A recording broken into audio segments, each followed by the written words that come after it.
અબડાસા તાલુકાના વામોટી મોટી ખાતે શ્રી આશાપુરામાં તથા મુંબઈ માના મંદિરનો 21મો પાટોત્સવ યોજાયો। વમોટી મોટી ખાતે શ્રી આશાપુરામાં તથા મુંબઈ માતાના મંદિરનો પાટોત્સવ અને વર્ષોની પરંપરા મુજબ ઉજવાતી માતાજીની પંખીનો શુભોત્સવ ભવ્ય રીતે ઉજવાયો હતો,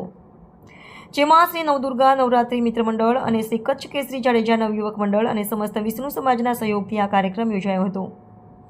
જેમાં વહેલી સવારે માતાજીની આરતી, ગણપતિ પૂજન, ત્યારબાદ હવન, ત્યારબાદ શ્રીફળ હોમ અને ત્યારબાદ મહાઆરતી અને દેશદેવીને ભોગ ચડાવવા બાદ મહાપ્રસાદનું આયોજન કરવામાં આવ્યું હતું, જેમાં સાંજે ભવ્ય શોભાયાત્રા યોજાઈ હતી અને રાત્રે ઓર્કેસ્ટ્રા સાથે ભવ્ય મહાઆરતીનું આયોજન કરવામાં આવ્યું હતું, જેમાં આચાર્ય પદે ભાવેશભાઈ મોહનલાલ જોશી વમોટીવાળા રહ્યા હતા। સ્ટોરી રમેશભાઈ ભાનુશાલી, અબડાસા।